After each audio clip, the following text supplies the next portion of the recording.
Assalamualaikum warahmatullahi wabarakatuh. Alhamdulillah, kalimat yang paling layak diucapkan oleh setiap muslim di setiap aktivitas kehidupannya, di setiap lini kehidupannya, kepada Zat yang maha hidup, Zat yang maha berdiri sendiri, Zat yang telah menciptakan seluruh yang di langit dan di bumi. Tidak ada sekutu baginya. Dia telah menggantungkan bertambah nikmat yang dia siapkan untuk makhluk seperti kita manusia dengan kalimat tahmid alhamdulillah untuk menambah nikmat itu. Seluruh yang di langit dan bumi bertasbih kepadanya. Maka sangat wajar kalau kita selalu mengucapkan alhamdulillah. Juga kita panjatkan salawat dan taslim kepada Nabi kita, kiai kita, guru kita, manusia yang terbaik, pemilik syafaat kubra pada hari kiamat, Nabi Muhammad SAW, sebagai bentuk kepatuhan kepada Allah, karena Allah dan malaikatnya sendiri memberikan salam kepada beliau.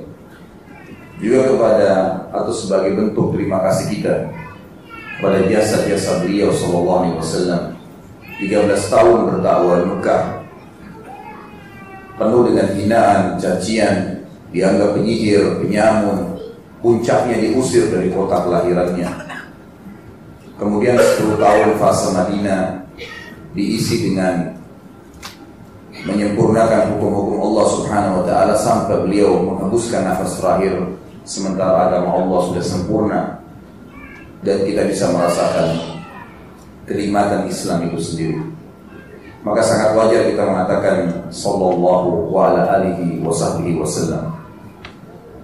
Saya berada di rumah Allah yang mulia ini di hadapan ikhwan dan akhwat sekalian, bukan berarti saya lebih pintar dan lebih tahu, tetapi mari kita menjalankan sunnah Nabi SAW, ad-dinun nasihah.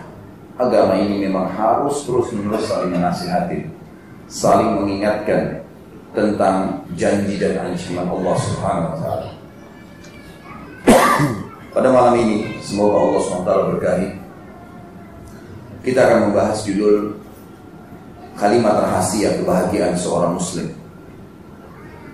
Ada satu kalimat ikhwan dan akhwat sekalian rahimani wa rahimakumullah, yang kalau Anda menjadikannya sebagai pondasi dalam kehidupan, asas dalam semua gerak-gerik kita, aktivitas kita, saya jamin secara pribadi, dengan izin Allah, Anda akan sangat mudah sekali menerima perintah Allah dan mengaplikasikannya, baik itu wajib ataupun sunnah, dan sangat mudah sekali meninggalkan semua larangan Allah, baik itu haram ataupun makruh.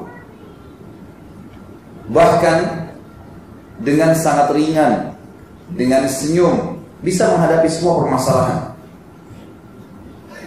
Kalimat rahasia ini, saudaraku, adalah keyakinan.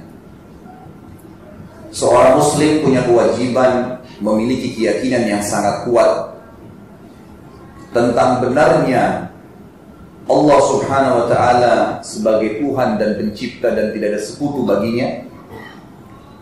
Tidak ada yang menciptakan langit, bumi, udara, air, batu, manusia, malaikat, jin, semua yang kelihatan dan tidak kelihatan kecuali Allah. Dan ini makna hakikat la ilaha illallah, sehingga dia tidak bergantung, menyembah, memohon, takut kecuali kepada Allah. Serta seorang muslim membangun asas keyakinan setelah beriman kepada Allah, meyakini tentang kebenaran risalah Nabi Muhammad SAW, bahwasanya beliau adalah manusia yang paling sempurna, guru dan kiai kita satu-satunya, tidak ada guru yang lain yang harus dipatuhi, termasuk nabi-nabi dan rasul sebelum beliau SAW. Nabi Musa, Nabi Isa, Nabi Daud, Sulaiman, Harun, dan semuanya nabi yang lain, hanya untuk dikenang dan diyakini, diimani. Mereka pernah jadi nabi, memang ada risalahnya. Kalau ada kitab yang dikasih, diimani kitabnya yang disebutkan dalam Al-Quran dan Sunnah, cukup. Tidak perlu lagi mencontohi Musa, Isa, Daud, tidak perlu. Cukup mengenang saja kalau ada nabi seperti itu, mengimani, meyakini mereka ada. Tapi yang dijadikan panutan dari bangun tidur sampai tidur Muhammad SAW. Kita nggak butuh guru lain, nggak butuh idola lain, tidak butuh pemandu, semuanya kecuali Muhammad SAW. Ini keyakinan. Kemudian yang ketiga adalah meyakini tentang kebenaran agama yang sedang kita anut dan wajib yakin bahwasanya selain agama Islam salah. Emang salah. Karena Allah SWT mengatakan dalam Al-Quran, bukan perkataan saya, kekal. Semua orang beriman akan membaca ayat ini. A'udzubillahi minasyaitonir rajim, innad dina 'indallahi Islam. Titik. Allah mengatakan agama yang diterima di sisi Allah hanya Al-Islam, tidak ada yang lain. Banyak orang bernama Muhammad, istrinya bernama Aisyah, nggak ada figur Muhammad pada dirinya, nggak ada figur Aisyah dalam dirinya. Merasa kecil hati dengan memakai kopiah atau memelihara jenggot atau menggunakan busana muslim atau busana muslimah, karena dia masih belum yakin agama ini benar nggak. Agama ini benar saudaraku, dan wajib anda yakini, pegangin sebagai panduan hidup, kemudian sebarkan kepada orang lain, karena orang lain salah. Allah Subhanahu wa taala berfirman dalam ayat lain, a'udzubillahi minasyaitonir rajim, wa may yabtaghi ghairal islami dina falan yuqbala min wa huwa fil akhirati minal khasirin. Siapa yang coba-coba memilih selain Islam sebagai agamanya, Allah mengatakan falan. Kata-kata bahasa Arab ini yang berarti tidak ada tiga. Ada lam, artinya tidak. Ada lam dengan mim, dibaca lam artinya tidak pernah. Dan ada lan, lam dengan nun, walan. Seperti Al-Baqarah 120 tentang Yahudi dan Nasrani. Walan tarda ankal Yahudi walan Nasrani. Artinya tidak akan pernah. Wa may yabtaghi ghairal islami dinan falan yuqbala min. Tidak akan pernah diterima darinya. Wa huwa fil akhirati minal khasirin. Kalau dia sampai mati tidak kenal Islam, pasti di akhirat dia rugi. Kata ulama tafsir, masuk neraka. Ini asas awal nih. Keyakinan perlu. Kenapa antum kalau lapar makan, dan pada saat itu potensi keyakinan antum gunakan? Yakin benar kalau makan laparnya akan hilang. Ini yang dimaksud. Jadi ada potensi dalam diri kita sebenarnya. Teman-teman sekalian, saya ingin berbagi pengalaman. Saya pernah dialog dengan seorang doktor di UIN. Dari UIN maksud saya. Dia dosen ngajar di Universitas Islam Negeri yang dulu IAIN di kota Makassar.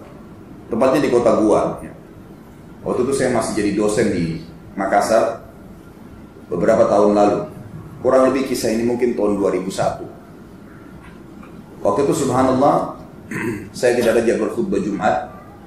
Duduk pas di bawah mimbar, dokter ini khutbah Jumat. Lalu dia berkata, setelah menjelaskan Al-Baqarah 120 yang tadi sudah saya bacakan sebagian ayatnya, kurang lebih bunyinya a'udzubillahi minasyaitonir rajim, walan tarda ankal yahudu walan nasara hatta tattabi'a millatahum. Tidak akan pernah ridho Yahudi dan Nasrani sampai kalian mengikuti ajaran agama mereka. Awalnya dia jelaskan baik, bagus saja. Yahudi itu siapa, Nasrani itu siapa. Tapi di tengah-tengah khutbah ada kalimat yang dia ucapkan. Kebetulan teman kita ini, semoga Allah berikan hidayah, menganut faham liberal. Liberal ini teman-teman sekalian adalah pemahaman yang sengaja dibuat oleh para orientalis. Kalau bahasa Arabnya mustasyrikun. Dibentuk di Kanada. Di Kanada itu sekarang ada doktor, ada profesor, ada penghafal Quran, penghafal ribuan hadis. Dan ini kesaksian teman dekat saya di Madura, seorang kiai yang mengatakan dia kebetulan ambil S3, S2, S3 di sana. Dia bilang ada di sana profesor, doktor, hafal Quran, hafal ribuan hadis tapi Nasrani. Banyak, ngajar di kampus.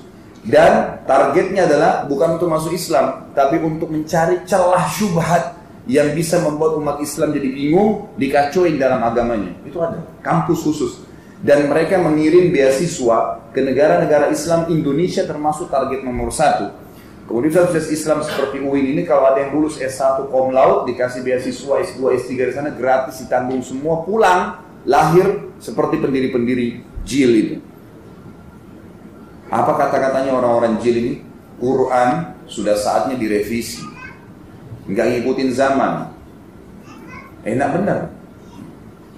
Allah subhanahu wa ta'ala mengatakan sudah sempurna Al-Quran. Lalu kemudian dia mengatakan perlu revisi. Mau disamakan dengan Injil. Injil tiap tahun di Vatikan memang direvisi sesuai maunya pastor mereka. Nggak ada revisi Quran dalam Islam.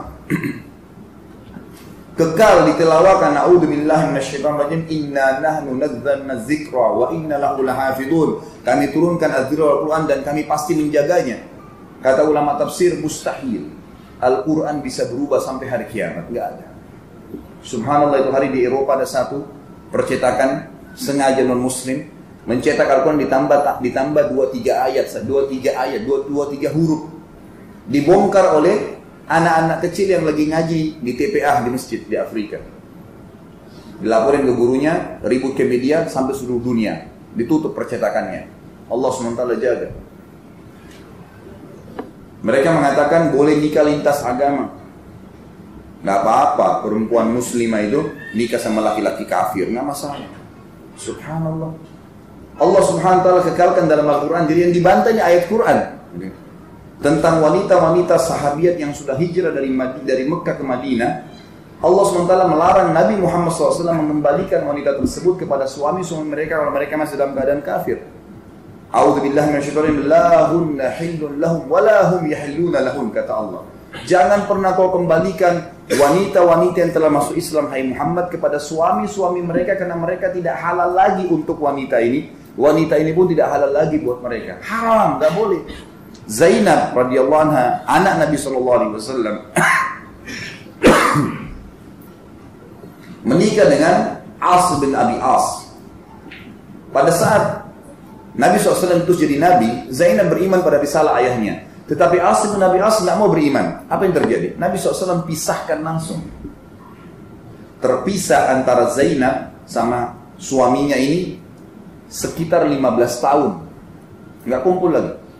Sampai As bin Abi As syahadat. Kapan dia syahadat? Ternyata waktu perang Badar tahun 2 Hijriah ikut perang bersama pasukan musyrikin dan jadi tawanan. Waktu jadi tawanan dia lihat bagaimana kebaikan umat Islam di kancah peperangan seperti singa yang luar biasa menyerang musuh-musuh. Tapi pada saat ditawan orang-orang musuh Islam ini, maka diobatin, dibaikin, diramahin. Dia tersentuh mau masuk Islam. Setelah dia syahadat, Nabi SAW kembalikan dengan Zainab. Artinya apa? Dipisahkan kalau laki-lakinya kafir kan. Jelas perilaku dalam agama. Mereka bilang boleh nikah lintas agama. Yang parah sekali yang dia ucapkan di khutbah Jumat, ini yang jadi saksi bahasanya. Kalau tadi itu cuma sekedar tambahan informasi. Dia bilang, kita ini umat Islam tidak boleh sendirian mengaku masuk surga. Semua orang yang buat baik bisa masuk surga. Wah, enak sekali ini. Dia turun dari mimbar setelah sholat Jumat, saya dekatin. Lalu saya bilang, akhi, setelah assalamualaikum. Langsung dia bilang, waalaikumsalam. Jawab. Saya bilang tadi, antum bilang di atas mimbar, kalau semua agama itu sama. Karena semua orang yang berbuat baik bisa masuk surga. Benar, akhi. Ciri khasnya teman-teman yang jil ini, semoga Allah kasih hidayah. Mereka selalu mengejar titel-titel tinggi di akademik, S2, S3. Tujuannya supaya tidak didebati oleh orang awam. Kalaupun antum ahli ilm datang berdebat, itu mereka segan sekali, hati-hati. Pertama dia tanya saya, Anda ini siapa dan titelnya apa? Saya bilang, saya Khalid Basalama. Kalau titel nggak usah tanya. Kebetulan waktu itu memang saya lagi susun disertasi S3 saya. Saya nggak jauh dari Anda, nggak usah tanya itu. Jawab saja pertanyaan saya bilang. Saya ingin mendengarkan pendapat Anda pribadi setelah khutbah di atas mimbar, dan di sini waktu itu kebetulan mungkin 1.000-2.000 orang yang hadir Jumat. Anda mengatakan ya bahwasanya semua agama sama, semua orang berbuat baik bisa masuk surga. Jawab pendapat Anda pribadi, nggak usah pendapat para ulama. Firman Allah Subhanahu wa ta'ala dalam surah Al-Bayyinah juz 30, anak kecil muslim hafal. Allah berfirman, a'udzubillahi minasyaitonir rajim, innal ladzina kafaru min ahlil kitabi wal musyrikina fi nari jahannam khalidina fiha. Terjemahannya, sesungguhnya kata Allah telah kafir ahli kitab, Yahudi dan Nasrani dan orang-orang musyrik dan mereka akan kekal dalam api neraka kalau mereka meninggal dalam keyakinan tersebut. Bagaimana pendapat Anda pribadi? Allah mengatakan mereka kafir, Anda bilang tidak, bisa masuk surga? Berdiam dia. Lalu saya bilang, baik, yang kedua, bagaimana pendapat Anda tentang sabda Nabi SAW? Hadis riwayat Muslim. Kata Nabi SAW, tidak ada seorang pun dari Yahudi, Nasrani, Majusi, penyembah api yang mendengarkan saya diutus menjadi Nabi, lalu kemudian dia tidak mengikuti risalah saya dan dia meninggal dalam keyakinan itu, kecuali pasti jadi penghuni neraka. Diam dia. Kira-kira mau dijawab seperti apa? Ayat jelas, hadis jelas. Dia tundukkan kepalanya lalu diangkat dan dia mengatakan, tapi bagaimana perasaan mereka kalau kita bilang itu? Saya ketuk lantai masjid dan saya bilang, saudaraku, ini bukan masalah perasaan, ini masalah keyakinan. Anda menyebarkan pemahaman sesat. Kalau semua agama sama, saya mau pindah ke agama Nasrani, enak, nyanyi-nyanyi seminggu sekali masuk surga. Ngapain jadi muslim, banyak perintahnya, banyak haramnya? Enak benar. Allah mengatakan kafir, dia mengatakan tidak, diam, tidak bisa ngomong. Oleh marbot masjid dijemput, mungkin tidak, dia dipermalukan, dia langsung pergi. Semoga Allah kasih hidayah. Tapi itu, subhanallah, banyaknya orang yang muslim, saya tidak tahu bagaimana dia sholat orang seperti ini. Bagaimana dia baca Quran? Bagaimana dia mengaplikasikan Islam dalam hidupnya? Sementara dia bilang agama semua sama. Berarti kalau ada ajaran-ajaran agama lain lebih ringan diterima sama dia. Berarti bisa warna-warni agamanya.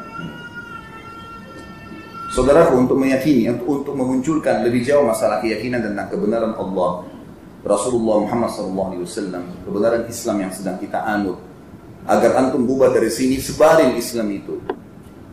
Yakin hanya menyembah dan bergantung kepada Allah. Jangan pernah punya idola kecuali Muhammad SAW.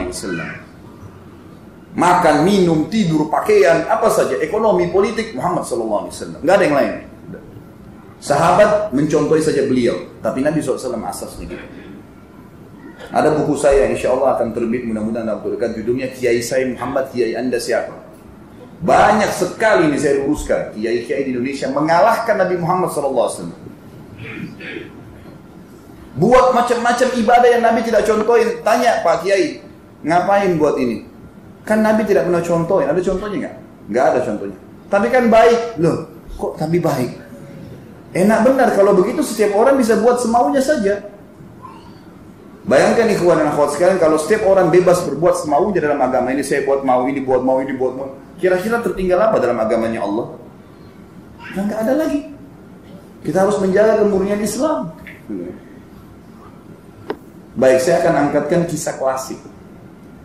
Kisah-kisah klasik ini teman-teman sekalian tujuannya untuk lebih memotivasi kita yang hidup di zaman seperti sekarang.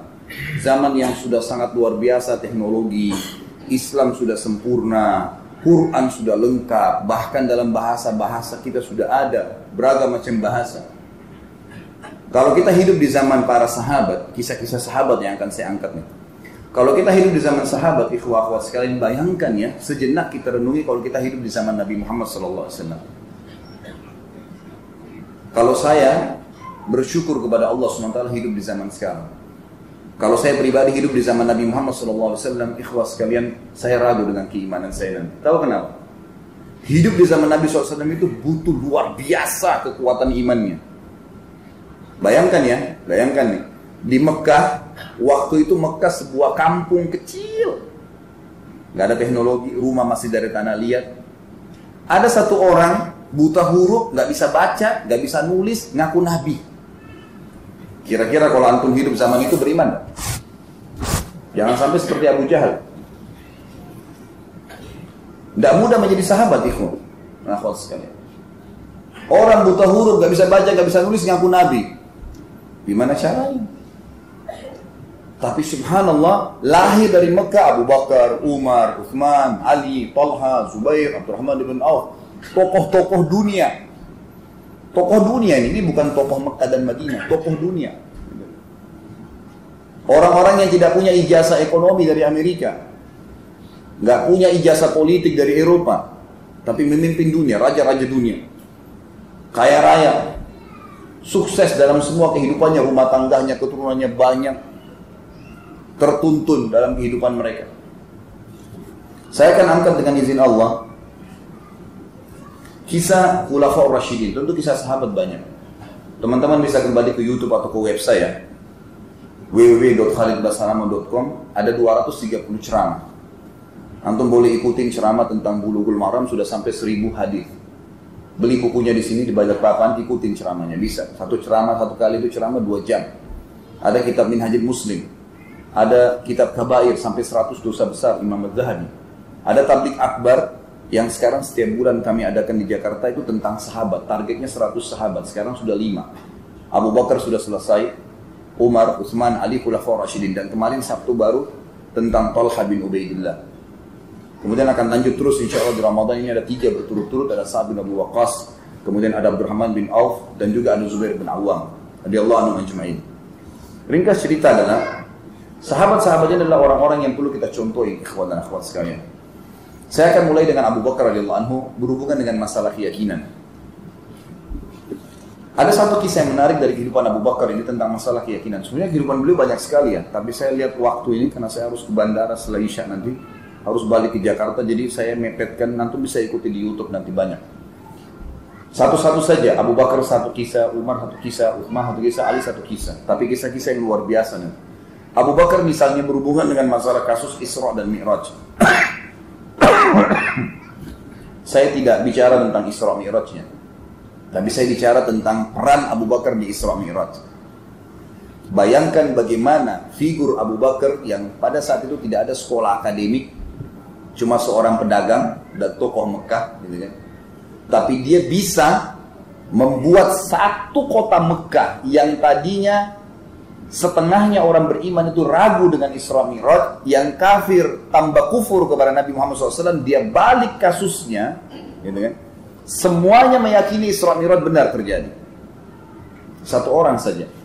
Apa kata Nabi SAW tentang Abu Bakar? Lau wuzina iman hadhil umma fi kiffa wa wuzina iman hadhil umma fi kiffa, lau wuzina iman Abi Bakar fi kiffa wa wuzina iman hadhil umma fi kiffa la rajah iman Abi Bakar. Kalau seandainya iman dan keyakinannya Abu Bakar ditimbang di sebuah timbangan, dan keyakinan serta keyakinan keimanan semua umat Islam ini, semua sahabat, semua tabi'in, semua yang sudah mati, semua yang masih hidup, semua yang belum lahir, kumpul semua, ditimbang di timbangan sebelah, tetap keyakinan dan keimanan Abu Bakar lebih berat. Ini gimana ini satu orang bisa ngalahin itu? Antum sudah tahu belum figurnya Abu Bakar itu gimana secara fisik? Sudah tahu hadis tentang masalah melorot celananya atau sarungnya kalau sholat kan? Pernah dengar nggak? Abu Bakar mengatakan, ya Rasulullah, saya kalau lagi sholat sering melorot. Tidak bisa, biar saya ikat kuat, tetap melorot. Jadi kecuali saya pegang dengan satu tangan. Apakah sholat saya batal ya Rasulullah? Kata Nabi SAW, kau bukan termasuk orang-orang itu. Kenapa? Abu Bakar kurus kerempeng.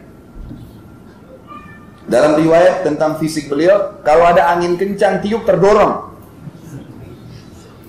Tapi subhanallah, dalam Islam bukan itu fisik yang dilihat. Innallaha la yanzuru ila suwarikum wala ajsamikum walakin yanzuru ila qulubikum wa amalikum. Allah nggak pernah nilai paras wajah kalian ganteng atau cantik, fisiknya kuat, kekar atau apa, enggak.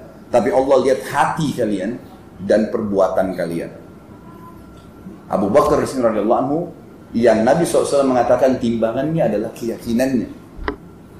Kita lihat kasus Abu Bakar Isra Mi'raj dalam hadis Bukhari disebutkan cukup banyak, panjang, tapi saya angkat 10%-nya saja karena ada saksi bahasa yang kita tidak beratkan. Waktu Nabi SAW balik dari Isra Mi'raj, ikhwan dan akhwat sekalian rahimakumullah, beliau duduk di depan Ka'bah. Isra jalan malam hari, kemudian Mi'raj naik ke langit, lalu kembali lagi. Satu malam sudah tiba di Mekah, terbit matahari. Nabi kita Muhammad SAW duduk di depan Ka'bah, merenungi kejadian semalam nih. Ada apa ini? Kejadian yang luar biasa, spektakuler, nggak pernah terjadi kepada manusia sebelum beliau, baik nabi-nabi apalagi manusia biasa. Terlebih lagi sesudah beliau, nggak akan pernah terjadi. Waktu beliau lagi merenungi kejadian tersebut, subhanallah, kata Nabi SAW, lewat di dekat saya Fir'aunnya umat ini. Siapa itu? Abu Jahal. Tahu nggak Abu Jahal ini artinya apa? Orang yang super goblok. Nah. Abu Jahal itu artinya super goblok. Dia oleh masyarakat Mekah dikasih julukan Abu Hakam. Tahu Abu Hakam apa? orang yang sangat bijaksana dan cerdas. Kok bisa? Orang-orang Mekah anggap dia raja, orang yang paling cerdas. Tapi Nabi SAW suruh kita panggil dia Abu Jahal. Kenapa? Karena dia tidak mau beriman pada risalah Nabi Muhammad SAW, sementara dia tahu itu kebenaran. Dan kalau dia beriman pada saat itu, satu Mekah beriman. Bisa dia panen pahala mereka, tapi dia nggak mau. Pernah Abu Sufyan tanya Abu Jahal, bagaimana pendapatmu dengan ayat-ayat Quran yang kita dengarkan dari Muhammad? Karena memang setiap malam mereka selalu sama-sama secara tidak janjian. Kemudian mereka di rumah Nabi SAW dengarin ayat sampai pagi baru mereka pisah. 3 hari berturut-turut selalu ketemu. Abu Sufyan tanya, wahai Abu Jahal, wahai Abu Hakam, bagaimana pendapatmu dengan apa yang kita dengarkan? Kata Abu Jahal, saya tahu yang Muhammad bawa dan bacakan yang kita dengar selama 3 hari ini benar. Bayangin ya, dia bilang dia tahu itu benar. Kata Abu Sufyan, lalu kenapa kau tidak beriman? Kau raja kami, kalau kau beriman kami ikut semua beriman. Dia bilang apa? Ini lihat kejahilannya, gara-gara ini dapat julukan Abu Jahal. Dia bilang dari dulu di Mekah, suku saya sama sukunya Muhammad bersaing. Kalau mereka memberikan makan minum jemaah haji, sukuku juga melakukan itu. Kalau mereka melakukan perbuatan apa saja, membutuh pasukan membela Mekah, kami juga melakukan. Maka sehari kami, sehari buat mereka. Maksudnya bersaing terus nih. Sekarang dari sukunya Muhammad keluar Nabi, suku saya tidak ada Nabi. Maka saya tidak mau beriman pada Muhammad selamanya. Bayangkan, hanya gara-gara itu tuh, nggak mau ikutin Nabi Muhammad SAW. Makanya dikasih julukan Abu Jahal. Dia lewat dekat Nabi SAW. Lalu kata Abu Jahal gini, hai Muhammad, kenapa kau seperti ini? Kalau bahasa kita, kenapa kau melongo-longo gini lihat Ka'bah? Kata Nabi SAW, ceritakan dengan polosnya, tadi malam datang kepada saya Jibril, pimpinan para malaikat, membawa seekor kuda putih bersayap namanya Burak. Kemudian saya naik di atasnya, dimanapun matanya memandangkan sebuah tempat, kakinya sudah di sana, terbang. Sampai di Palestina, saya ikat tali ke tangannya, kemudian saya masuk ke masjid, saya temukan ruhnya para nabi sedang menunggu saya. Kemudian saya jadi imam. Lalu kemudian saya keluar. Dalam beberapa asar yang lain dikatakan, Jibril berkata, wahai Muhammad, ini adalah Mikail, malaikat lain, pengawalnya, wakilnya Jibril. Dan riwayat ini dihasankan oleh para ulama hadis. Maka dia mengatakan, saya pun kemudian naik Burak, kemudian dimi'rajkan ke langit. Saya menembus 7 lapis langit, 1, 2, 3, 4, 5 sampai ke Sidratil Muntaha. Di langit pertama saya ketemu dengan Adam. Langit kedua ketemu dengan 2 nabi yang bersepupu, Yahya dan Isa, karena ibunya dua-dua bersaudara. Langit ketiga bertemu dengan Yusuf, keempat ketemu dengan Idris, kelima ketemu dengan Harun, keenam ketemu dengan Musa, ketujuh ketemu dengan Ibrahim. Tentu di sini saya ringkas kisahnya karena perjalanan Nabi SAW antara Madinah, antara Mekah ke Palestina ini ada ya panjang lebar riwayat menjelaskan Nabi SAW diperlihatkan azab kubur. Ini nggak saya ceritakan. Kemudian juga pada saat beliau mi'raj ke langit, ketemu dengan nabi-nabi di langit-langit ini, ada komunikasi di antara nabi-nabi ini. Tapi saya tidak jelaskan itu. Yang jelas Nabi SAW sampai ke langit ke-7, kemudian naik di Sidratil Muntaha. Pada saat tiba di Sidratil Muntaha, kata Nabi SAW, saya tidak bisa menggambarkan keindahannya, karena seperti ada terdiri dari banyak permata yang besarnya seperti kuping-kuping gajah. Lalu kemudian cahaya ilahi Allah memerangi seluruh Sidratul Muntaha. Lalu kemudian saya diperintahkan sholat 50 waktu sholat. Saya pun menerimanya, lalu saya turun ke langit ke-7, ketemu Ibrahim gak bicara apa-apa. Langit ke-6 ketemu dengan Musa bertanya, wahai Muhammad, apa yang diwajibkan untuk umatmu? Aku berkata 50 waktu sholat. Musa mengatakan, umatmu tidak akan mampu, minta keringanan. Aku pun pulang, meminta keringanan sama Allah, diringankan 5. Kemudian aku kembali lagi. Langit ke-6 ditanya lagi Musa, berapa? 45. Masih berat, minta lagi. Kembali lagi pada Allah SWT. Terus begitu sampai sisa 5. Bayangkan ikhwah, kalau kita diperintahkan 50 waktu sholat. Per 15 menit azan. Bisa nggak? Ini aja sekarang 5 waktu sholat ngos-ngosan. Jadi Musa AS punya jasa yang besar nih. Itu pun waktu balik 5, kata Musa berapa? Muhammad 5. Masih berat. Minta lagi. Kata Nabi SAW, saya sudah malu dengan Tuhan saya. Minta-minta terus. Terdengar suara dari Allah SWT, kata Nabi SAW, terdengar ya perintah Allah yang mengatakan, wahai Muhammad, dia 5 waktu sholat, tapi saya berikan pahala 50 waktu sholat, karena setiap amal saleh umat dilipat gandakan 10 kali lipat. Ringkas cerita, Nabi SAW turun ke Palestina. kembali lagi ke Mekah. Ini ringkas ceritanya ya. Paling cuma 5% saya ceritakan karena bukan ini yang sedang kita bahas. Teman-teman sekalian, kita harus tahu yang diceritakan oleh Nabi SAW ini belum masalah azab kubur yang banyak nih. Diceritakan belum waktu komunikasi dengan nabi-nabi. Diceritakan kepada Abu Jahal. Ini bukan kepada sahabat. Abu Jahal yang dasarnya benci dengan Nabi SAW. Dia mengatakan, wahai Muhammad, engkau menempuh perjalanan Mekah Palestina yang kami tempuh dengan kuda terbaik kami sebulan pergi, sebulan pulang, 2 bulan dalam 1 malam? Kata Nabi SAW, iya, dengan penuh keyakinan. Kata Abu Jahal apa? Wahai Muhammad, kalau saya kumpulin masyarakat Mekah, kau mau cerita nggak cerita kamu nih? Kata Nabi SAW, tentu saja. Tidak nunggu, tidak apa, dipegang tangan Nabi SAW, dibawa sama Abu Jahal. Kemana? Ke sebuah bukit, ikhwan hafazkan, namanya Bukit Abi Kubais. Sekarang itu ada istana raja. Dulu itu ada Bukit Abi Kubais. Ada bukit tidak terlalu tinggi. Memang khusus itu untuk tempat iklan. Zaman dulu nggak ada media.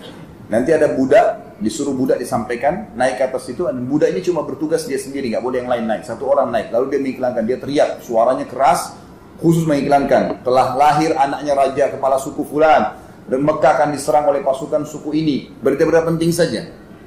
Abu Jahal naik ke bukit tersebut mengajak Nabi SAW. Orang-orang Mekah dari Jawa ada orang di Bukit Abi Kubais. Dan pertama kali dalam sejarah Mekah, Bukit Abi Kubais dinaiki oleh 2 orang. Pertama kali. Begitu mereka dekat, mereka kaget. Di atasnya ini 2 tokoh Quraisy. 1 Raja Mekah, yang 1 yang diakui sebagai Nabi oleh orang-orang yang beriman. Maka 1 kota Mekah yang kafir berkumpul karena Abu Jahal, yang mukmin, yang sahabat kumpul karena melihat Nabi SAW. Apa kata Abu Jahal? Ceritakan hai Muhammad sekarang. Nabi SAW dengan polosnya ceritakan. Tadi malam begini sampai habis. Ceritanya lengkap, panjang lebar diceritain. Setelah selesai, apa yang terjadi? Wah, sekalian. Yang orang-orang kafirnya Quraisy bertambah kufur. Muhammad gila nih. Cerita dari mana ada kuda bersayap bisa terbang. Sekarang saja teknologi canggih bisa dibuatin sayap kuda, kita masih tidak percaya. Apalagi zaman itu terbang, gitu kan? 1 bulan kami tempuh ke Palestina dengan kuda terbaik, pulang 2 bulan. Dia 1 malam. Coba gini saya rasionalkan ikhwah. Kalau di masjid ini tiba-tiba ada yang datang. Kalau antum tahu perjalanan Jakarta Jeddah non-stop, tidak transit 9 jam pesawat yang terbaik sekarang. Boeing yang paling besar 9 jam. Kalau ada orang yang bilang di masjid ini, tadi saya jam 5 sore sudah ke Jeddah, ini sudah tiba sekarang di Jakarta, percaya nggak? Ada pesawat loh, percaya nggak? Nah seperti itu kurang lebih keadaannya orang Quraisy dulu tuh. Makanya gak gampang jadi sahabat nih, bahaya sekali. Saya pernah bercanda dengan beberapa teman-teman saya, sama-sama di Madinah dulu, waktu kami masih kuliah. Terus ada 1 orang yang bilang, enak ya kalau kita hidup bersama Nabi SAW. Ditunjuk masuk surga. Kau di surga, kau di surga, kau di surga. Enak sekali. Abu Bakar di surga, Umar di surga, ditunjuk-tunjuk sama Nabi SAW. Enak betul. Terus ada 1 teman kami, namanya Muhammad Rahili, adiknya Dr. Sulaiman Rahili. Kalau antum sering dengar beliau datang tabligh akbar, itu adik kandungnya langsung, itu teman dekat saya. Langsung dia bilang, iya Ashwani, iya betul. Kalau kita menjadi Abu Bakar dan Umar, kalau kita menjadi Abu Jahal, gimana tuh? Emangnya gampang mau percaya begitu saja? Antum sekarang muslim ini enak. Kita lahir orang tua kita sudah muslim dan muslimah. Quran sudah sempurna. Ya kan? Sudah banyak Islam, buku-buku Islam banyak, ulama dai banyak. Zaman dulu ini nggak ada. Yang ngaku Nabi buta huruf, nggak bisa baca, nggak bisa nulis.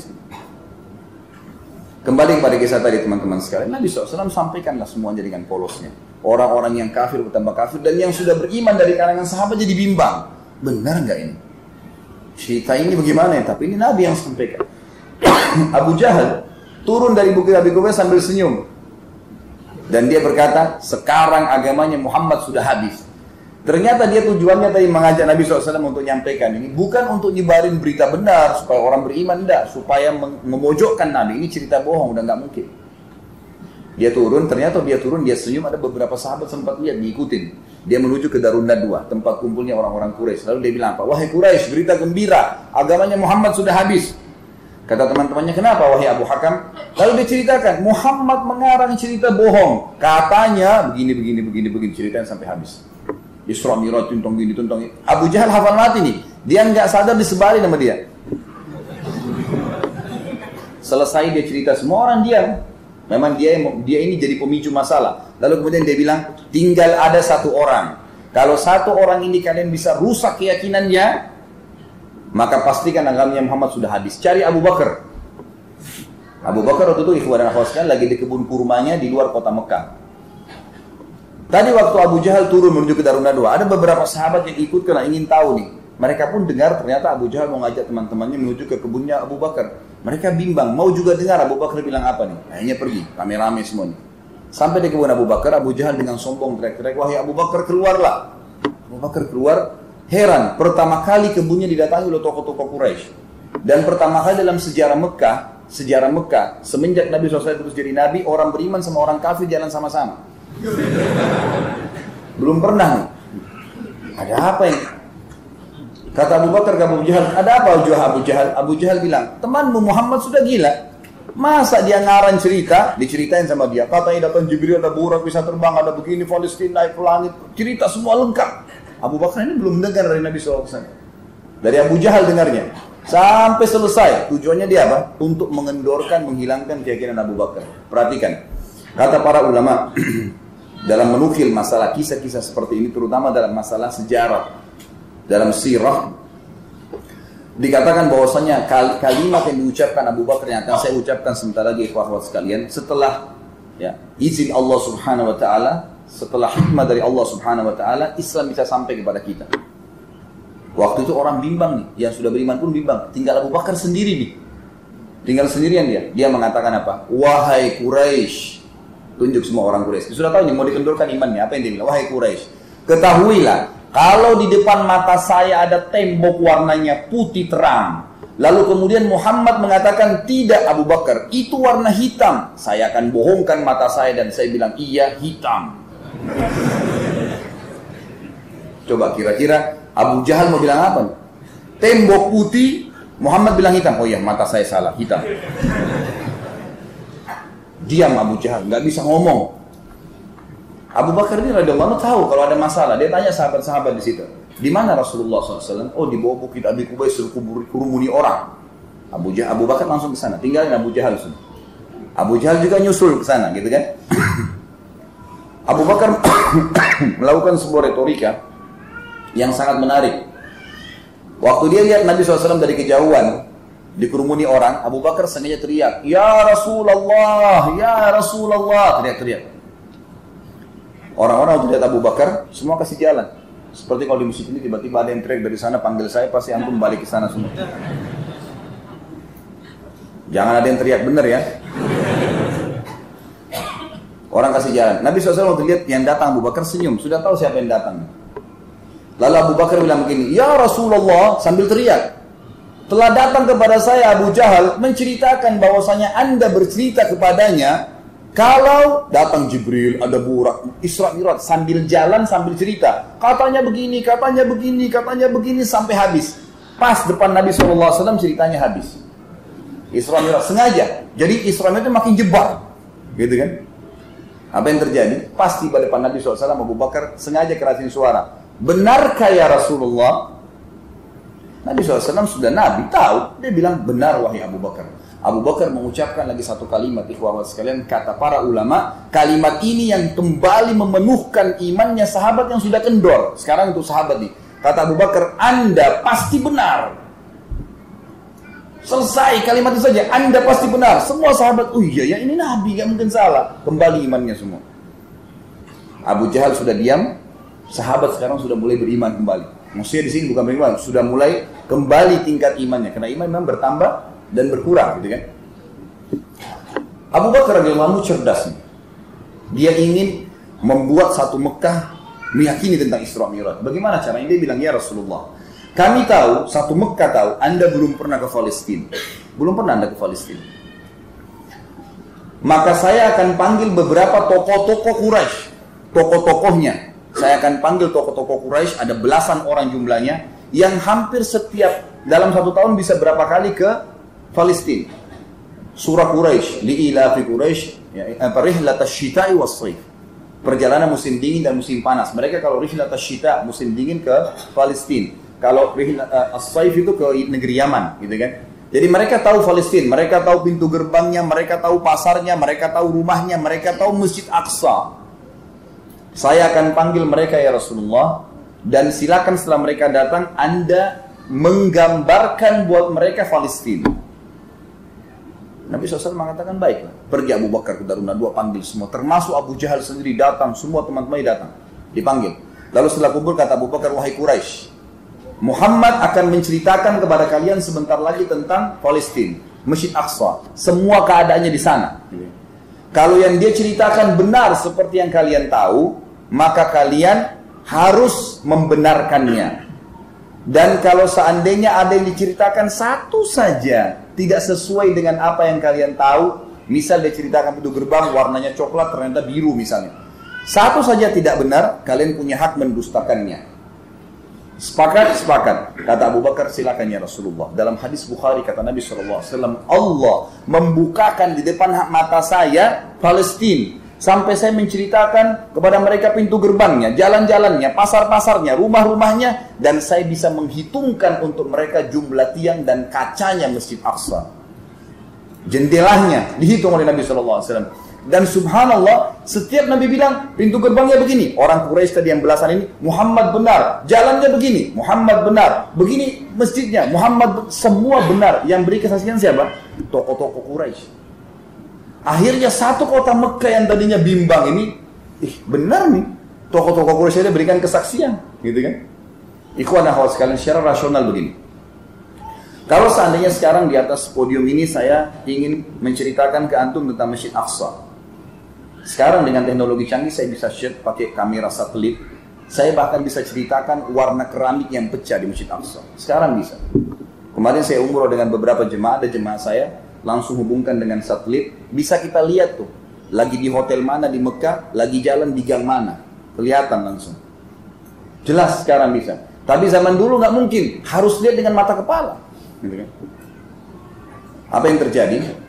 Selesai, orang-orang Mekah diam semua. Saya lengkapkan kisah Isra Mi'raj ini sebagai penutup riwayat dalam masalah ini. Tentu Abu Bakar sudah cerita ceritanya.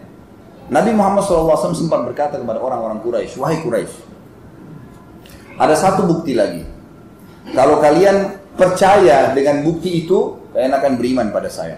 Tapi kalau kalian tidak percaya, maka kalian tidak akan beriman selamanya. Kata Nabi SAW, waktu saya sedang pulang dari Palestina ke Mekah, di atas burak tuh, saya melihat ada kafilah kalian. Kafilah ini karavan. Biasanya 3 ekor unta ke atas namanya kafilah. Ada kafilah kalian sedang pulang menuju ke Mekah. Kafilah itu ada unta-untanya, dan setiap unta ada fulan, namanya orang-orang Quraisy atas unta itu. Dan unta yang paling depan warna putih, di lehernya ada kain warna merah. Mereka sempat kehilangan unta di tengah jalan, dan saya lihat unta mereka di sebuah lembah. Lalu saya bilang, wahai Quraisy, dari atas, unta kalian di lembah fulan, ambillah. Mereka ikutin suara saya dan mereka temukan unta mereka. 2 hari lagi kafilah ini akan sampai. Tanyakan pada mereka. 2 hari lagi, ikhwan dan akhwat sekalian, satu Mekah, semuanya tidak tertinggal. Yang kecil, perempuan, orang tua, yang beriman, yang kafir, semua kumpul di sebuah pintu namanya pintu Bani Syaibah. Kumpul di situ semuanya, menahan orang-orang masuk waktu, ya. Sedikit lagi, ya. Maka pada saat itu, afwan, sebentar ya. Ini sementara ada 1 menit insya Allah.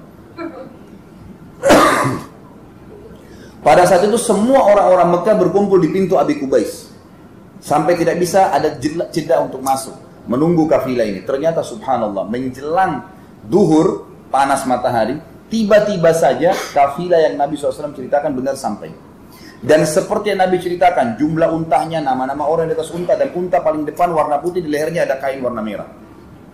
Dengan buru-buru, langsung orang-orang Quraisy Mekah bertanya, wahai orang-orang Quraisy di kafilah, kalian dari mana? Mereka bilang, kami dari Palestina. Apakah kalian kehilangan unta di tengah jalan? Pertanyaan bertubi-tubi. Iya benar. Lalu apa yang kalian lakukan? Kata mereka, kami mendengar suara nggak tahu dari mana berkata, wahai Quraisy, unta kalian di lembah fulan. Maka kami ikutin dan kami dapatkan unta kami. Sekarang kembali orang-orang kafilah bertanya, wahai Quraisy yang di Mekah, dari mana kalian tahu berita itu? Sementara belum ada satu orang pun di antara kami yang masuk ke Mekah. Belum ada yang beritain. Kata mereka serentak, dari Muhammad sallallahu alaihi wasallam. Maka satu kota Mekah semuanya meyakini tentang kebenaran Isra Mi'raj gara-gara kasus ini. Tapi inti bahasan kita karena Abu Bakar radhiyallahu anhu. Ini bagaimana nih? Azan lanjut atau azan berhenti sampai di sini? Kita sholat. Bisa nggak begini? Kayak tadi di masjid sana, azan, setelah azan, antara azan iqamah kasih saya waktu 10 menit melanjutkan cerita, bahas baru kita iqamah. Gitu ya? Baik, fadhal kalau mau azan silakan. Kita lanjutkan kisah Umar radhiyallahu anhu. Sholat, kalau ada yang mau sholat sunnah silahkan. Jadi dibolehkan dalam fatwa para ulama untuk mendahulukan majelis ilmu daripada sholat sunnah, karena majelis ilmu hukumnya wajib. Umar radhiyallahu anhu, kisah yang lain kita ambil adalah banyak kisah menarik beliau tentang masalah keyakinan. Tapi ada satu kisah yang sangat menarik dan saya sangat senang dengan kisah ini. Di zaman khilafahnya beliau radhiyallahu anhu, Umar bin Khattab ini selalu mengelilingi kota Madinah, ikhwah akhwat sekalian, mencari tahu siapa kira-kira yang butuh bantuannya. Satu malam beliau pernah jalan-jalan di kota Madinah sendirian. Ini terjadi di awal malam. Kalau kita sekarang jam 11 sampai jam 12 malam. Keliling sampai di pinggir pintu gerbang kota Madinah. Pada saat dia ingin kembali, dia temukan di sebelah kanan pintu gerbang Madinah ada tanah lapang. Di situ ada orang Badui, seorang laki-laki Badui lagi ingin mengikat tali kekangan untahnya dengan menancapkan tali kemahnya. Dan di dalam kemah itu ternyata ada rintihan suara perempuan lagi kesakitan. Orang ini tidak tahu kalau ini Umar bin Khattab. Maka Umar bertanya setelah berikan salam, Assalamualaikum warahmatullahi wabarakatuh. Waalaikumsalam warahmatullahi wabarakatuh. Lalu kemudian Umar tanya, siapa kamu hai rajul? Orang Arab itu kalau tidak kenal dikatakan ya rajul, wahai laki-laki, siapa kamu ini? Dia bilang, saya seorang muslim, badui dari padang pasir, lewat musafir. Ini sudah kemalaman, saya mampir, saya di sini ada tanah kosong, saya tancapkan kemah saya, besok pagi saya pergi. Kata Umar, lalu itu rintihan di dalam suara tangisan itu siapa? Pertama orang Badui bilang dalam riwayat, sudahlah saudaraku, tidak usah dicampurin, karena dia merasa malu kalau harus ditahu. Kata Umar, mungkin saya bisa bantu. Dia bilang itu suara istri saya yang merintih kesakitan karena mau melahirkan. Dan saya tidak bisa bantu karena saya tidak tahu bagaimana melahirkan, membantu perempuan melahirkan.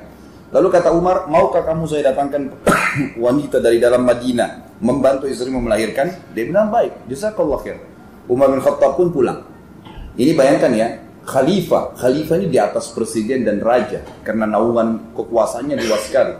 Nggak ada pengawal, nggak ada siapa, jalan sendiri. Dia bukan bangunkan perdana menterinya, bidan-bidan, bukan. Pulang ke rumahnya. Yang dia bangunkan istrinya. Istrinya waktu itu Ratu Muslimin, Ummu Kalthum binti Ali radhiyallahu anhu majma'in. Jadi banyak orang-orang Syiah nggak paham. Sebenarnya ada pun yang paham, mereka mengatakan Ali salah menikahkan. Karena Umar bin Khattab mertuanya Nabi SAW, Ali bin Abi Thalib mertuanya Umar. Karena Umar menikah dengan anaknya Ali.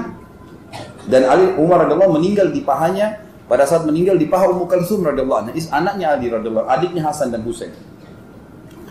Maka kata Umar, wahai cucunya Rasulullah, maukah engkau mendapatkan pahala seorang wanita muslimah yang mau melahirkan di pinggir kota Madinah tapi tidak ada yang bantu? Apa kata Ummu Kalsum radhiyallahu anha? Ini tanda keimanan juga luar biasa. Dia enggak bilang sudahlah suamiku cari bidan atau siapa, enggak. Tentu ya Amir Mukminin. Kata Umar, siapkan persiapan untuk membantu wanita melahirkan. Disiapkan, lalu kemudian jalanlah dua orang ini. Siapa ini? Raja dan Ratu Muslimin. Nggak ada pengawal, tidak ada media yang ikutin pakai kamera untuk diekspos.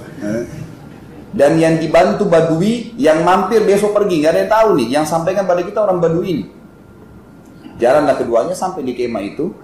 Lalu Umar berkata pada istrinya, masuklah, selesaikan urusanmu sama perempuan itu, bantu melahirkan. Lalu Umar bin Khattab duduk di satu bangku sama orang Badui ini. Ngobrol-ngobrol secara umum saja, kabilah dari mana, kamu dari mana, ngobrol umum lah gitu. Dia belum tahu kalau ini Umar bin Khattab, sampai terdengar suara bayi nangis, berarti istrinya sudah melahirkan. Kata Ummu Kalsum radhiyallahu anha, wahai Amir Mukminin, jadi bukan wahai suamiku ya. Dia panggil, sampaikan kepada laki-laki di sebelah Anda kalau istrinya sudah melahirkan selamat. Tahu apa yang terjadi? Begitu dengar Amir Mukminin, Badui ini gemetar, turun dari bangkunya, duduk di tanah. Langsung dia bilang, apakah Anda Amir Mukminin Umar bin Khattab? Kata Umar, ala rizkika, tenang aja.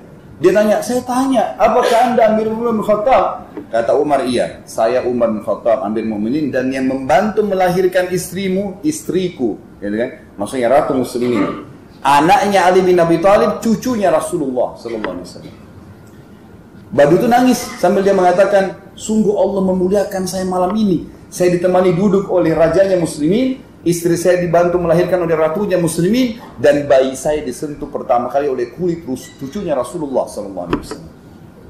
Pertanyaan kecil, apa yang mendorong Umar bin Khattab malam-malam keliling, ya, mau membantu seseorang muslim, panggil istrinya dan tidak ada yang tahu pada saat itu? Satu jawabannya, keyakinannya bahwasanya semua perbuatan baik pasti dinilai pahala oleh Allah SWT, dan sebagai pemimpin pasti bertanggung jawab. Pasti bertanggung jawab. Ya. Allah alam, ini istirahat waktunya masih bisa nggak ini? Ya. Uthman bin Affan, satu-satu kisah saya ringkaskan. Uthman bin Affan, ikhwah-ikhwat sekalian, sekarang ini punya rekening di Saudi. Sekarang punya rekening di Saudi. Uthman bin Affan ini mati tahun 36 Hijriah. Hari ini sekarang tahun berapa Hijriah? 1436. Jadi tepatnya 1400 tahun yang lalu nih ceritanya. Orang ini meninggal, kok bisa ada rekeningnya sekarang di Saudi? Dan jumlahnya miliaran real uangnya. Begini ceritanya.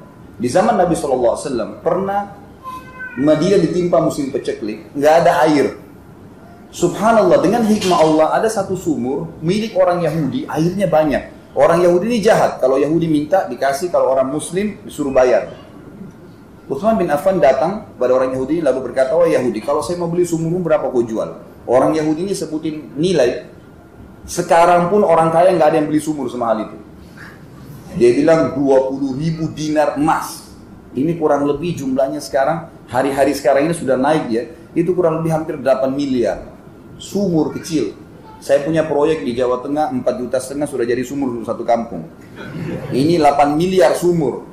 Dia kaget, Uthman nggak nawar nggak apa, dia bilang saya beli. Pulang ke rumahnya, diambil sama dia 20.000 dinar emas dikasih. Saking senangnya Yahudi, dia bilang, "Wahai Uthman, ambil di sumur sama kebun-kebunnya." Ada kebunnya di situ, kebun kurma. Dikasih semua. Dia pergi, ini 7 turunan bisa hidup. Uthman waktu itu dan seluruh muslimin hidupnya dari air sumur, jemaah sekalian. Tidak ada air. Tidak ada air gitu kan. Uthman lagi haus, subhanallah, tidak minum seteguk pun kecuali sudah diiklanin. Ini semua wakaf untuk muslimin. Air sumurnya siapapun boleh minum, hasil kurmanya silakan siapa yang mau ambil. 8 miliar disedekahkan waktu itu. Berjalan di zaman Nabi SAW sampai Nabi meninggal, Abu Bakar meninggal, Umar meninggal, sampai Uthman jadi khalifah. Sama Uthman dikembangin, ditanam pohon-pohon kurma banyak supaya lebih banyak lagi. Dan hari ini sekarang kebun kurmanya masih ada di Madinah, sumurnya masih ada. Sekarang ada 500 pohon kurma. Satu pohon kurma itu bisa menurunkan kurma, menghasilkan bisa mendekati 1000 kilo kurma. Dan kita tahu buah kurma ini, ikhwah-ikhwat sekalian, bisa bertahan setahun 2 tahun kalau kurma kering, nggak rusak. Jadi sangat menguntungkan bisnis kurma itu. Dan patokannya orang di Saudi itu kalau kaya bukan mobil Mercy yang dia pakai, tapi punya kebun kurma nggak. Karena mahalnya kurma itu. Pohon kurma itu susah, merawat dan lama umurnya gitu kan. Subhanallah, kata ulama, sumur satu-satunya di dunia yang bisa bertahan 1400 tahun, airnya masih jernih, sumurnya Uthman bin Affan. Sampai sekarang antum masih bisa minum. Satu waktu kalau ke Madinah tanya, ya, mutawifnya tolong, saya mau datang ke kebun kurmanya Uthman, mau minum airnya, ada. Dibuka oleh kerajaan Saudi, boleh minum.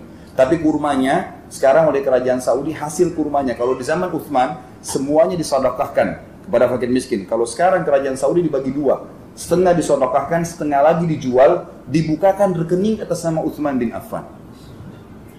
Hasilnya, setiap hari penjualan kurma itu ada, sampai miliaran real. Dan dari uang itu oleh kerajaan Saudi diberikan tanah atas nama Uthman di dekat Masjid Nabawi, akan dibangun hotel bintang 5 atas nama dia. Coba lihat ikhwah sekalian, apa yang mendorong Uthman mau bayar 8 miliar dulu, dan karena tidak ada kecuali keyakinan, dan keyakinan ini yang membuat Allah kekalkan apa yang telah dia sedekahkan itu. Bedakan dengan antum yang lewat celengan masjid, ada 1000 tua 1000 baru, yang mana antum masukkan? Jujur, masukin 1000 tua, minta sama Allah apa? Kesehatan, kekuatan, keturunan. Bagaimana bisa? Coba lihat infaknya itu. Kita tutup dengan kisah Ali radhiyallahu anhu. Mohon maaf, kisah Ali ini juga saya ringkaskan. Ali punya banyak kisah, tapi di zaman khilafahnya pernah ada satu orang Yahudi masuk Islam. Ikhwah sekalian, orang yang paling susah masuk Islam Yahudi. Susah sekali. Apa kata Nabi SAW dalam hadis Bukhari? Kalau seandainya ada 12 orang saja Yahudi di zaman beliau masuk Islam, beriman di tangan saya, kata Nabi SAW, semua Yahudi masuk Islam. Susahnya. Jadi di zaman Nabi cuma 5-6 orang saja yang masuk Islam dari orang Yahudi. Ada beberapa orang. Di zaman Ali jadi khalifah, beliau pernah jalan-jalan satu waktu di pemukiman Yahudi, lewat di satu rumah, sendirian, tidak ada yang awal. Kemudian dilihat ada baju lagi dijemur, ternyata ada baju perang lagi dijemur. Ali lihat, kayaknya baju perang saya nih, kata Ali. Diketuk, pemilik rumah itu ditanya, hai Yahudi, untuk keluar dia. Ini di depan baju perangnya siapa? Kata Yahudi, Amir Mukminin. Anda tahu tuh di rumah saya berarti punya saya. Kata Ali, tapi kayaknya punya saya. Buktinya 1, 2, 3, 4, 5, ada tanda-tandanya, ada sobekan, ada jahitan, ini punya saya. Kata Yahudi, seperti saya jawab Amir Mukminin, di rumah saya berarti punya saya. Ada 3 kejadian dalam kisah ini, saya ringkaskan, yang membuat Yahudi ini akhirnya syahadat. Susah buat Yahudi syahadat. 3 kejadian. Kejadian pertama, Yahudi ini yang menceritakan, dia bilang, saya kaget, tiba-tiba saja Amir Mukminin berkata, kalau begitu ayo kita berhukum ke pengadilan. Dia bilang kalau raja Yahudi mustahil, tinggal diambil selesai. Terima nggak terima terserah, gitu kan? Ini pembebasan antara raja Muslim dengan masyarakat biasa, kafir lagi. Sama Ali diajak ke pengadilan. Kata Yahudi ini, saya pun jalan bersama Amir Mukminin ke pengadilan. Ini kejadian yang mengagumkan bagi dia yang pertama. Yang kedua dia bilang, pada saat masuk ke pengadilan, Amir Mukminin memberikan salam. Assalamualaikum warahmatullahi wabarakatuh. Yang jadi hakim namanya Shuraih Al-Qadi. Ini orang terkenal sekali. Umar bin Khattab yang nunjuk sampai Uthman. Dan ini 60 tahun jadi qadi di 5 khalifah. Abu Bakar, Umar, Uthman, Ali. Dan juga sampai di Muawiyah, bahkan sampai di Yazid. Ringkas cerita, waktu diberikan salam, orang-orang yang ada di hakimin di situ di ruangan menjawab salamnya Ali. Tapi anehnya, tidak ada satupun orang yang berdiri salaman. Kayak kalau ketemu presiden gimana sih? Gitu.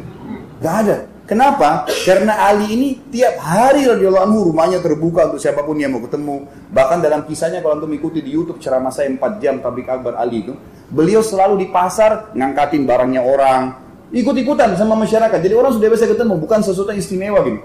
Kata Yahudi ini, anehnya setelah jawab salam sudah selesai, nggak ada sesuatu yang istimewa. Dan yang luar biasa, Shuraih bilang di atas kursinya, silakan wahai Amir Mukminin, maksudnya silakan antri. Anehnya dia bilang, Amir Mukminin Ali pergi ke belakang sekali, antri, duduk, tidak marah, tidak apa. Siapa hakim ini? Ditunjuk oleh Ali, digaji oleh Ali. Masuk, ini kejadian kedua yang buat dia kagum. Kejadian ketiga akhirnya dia syahadat teman-teman sekalian. Ini sebagai penutup juga ceramah kita. Subhanallah, Yahudi ini bilang, waktu tiba giliran kami, Hakim Shuraih berkata, ada apa wahai Amir Mukminin? Kata Ali, tadi pagi saya jalan di pemukiman Yahudi, saya temukan baju perang ini yang di tangan dia. Saya yakin ini baju perang saya. Buktinya 1, 2, 3, 4, 5. Ini yang berbicara sekarang antara Ali, raja, dan hakim pegawainya dia. Bayangkan ini, di atas kursi duduk, Amir Mukminin di bawah. Lalu kata Shuraih kepada Yahudi, bagaimana pendapatmu hai Yahudi? Dia bilang, saya sudah jawab di rumah saya. Saya bilang kepada Amir Mukminin, ini jelas di rumah saya, berarti punya saya. Ali balik, ditanya lagi Ali oleh Shuraih, wah Amir Mukminin, Anda punya saksi nggak? Kata Ali, yang paling kenal baju ini cuma 3 orang, Hasan, Husain, anak saya dan Fatimah istrinya. Gitu kan? Apa kata Shuraih? Ini pegawai sedang dialog sama atasannya nih, yang gaji dia. Kata dia apa? Wahai Amir Mukminin, Anda tahu dalam Islam, anak nggak boleh jadi saksi untuk orang tua nggak boleh saksi buat anak. Nggak bisa dia diterima, pasti saling bela. Tinggal istri Anda. Dan Anda tahu dalam Islam saksi minimal 2 orang laki-laki terpercaya. Kalau tidak ada 1 laki-laki diganti berapa perempuan?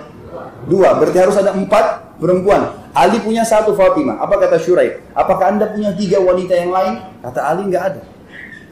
Kata si Yahudi yang membuat dia masuk Islam ini yang ketiga, saya kaget atas keputusan Shuraih Qadi. Dia bilang apa? Kalau begitu wahai Amir Mukminin, dengan tegas dan jelas saya putuskan baju perang itu punya Yahudi.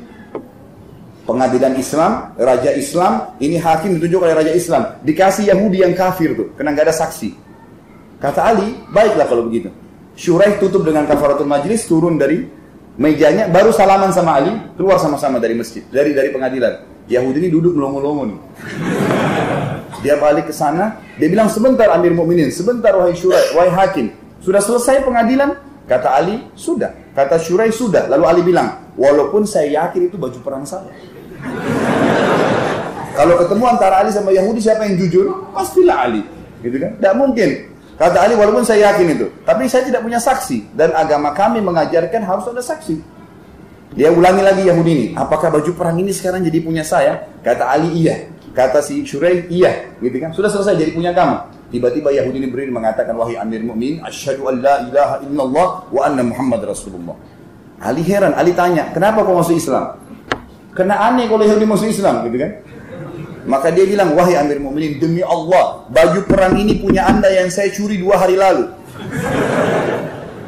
Tapi saya masuk Islam justru karena kebenaran agama kalian. Bayangkan, gara-gara keyakinannya Ali tentang kebenaran agama ini, dia mau korbankan. Allah buktikan kebenaran sampai orang lain dapat hidayah. Sebagai kata penutup ikhwah sekalian, Anda tinggal yakin, percaya lisan saya ya, Anda tinggal yakin agama yang kita anut paling benar, Allah benar ada, tidak ada sekutu baginya, Muhammad SAW adalah Nabi utusan terakhir, tidak perlu ikuti Nabi yang lain. Meninggal dalam keyakinan ini, ikhwah sekalian, demi Allah masuk surga. Surga ikhwah sekalian, wallahi bukan dongeng, tapi kepastian yang akan kita dapatkan, semua dijanji. Dan neraka demi Allah ikhwah sekalian adalah betul ancaman Allah dan pasti kena kepada orang itu. Kita kalau sholat, sujud memang Allah sedang menyaksikannya dan mengetahui masalah itu. Kata Nabi SAW, kalau seorang hamba mengatakan Alhamdulillahirrabbilalamin, Allah jawab dari langit, Hamadani abdi, aku dipuji oleh hambaku. Kalau kita bilang Ar-Rahmanir-Rahim, Allah mengatakan Asna alayya abdi, hambaku memuji-muji saya. Kalau kita bilang Malik Yaumiddin, Allah mengatakan Majadani abdi, hambaku mendudukanku pada posisinya. Terus begitu.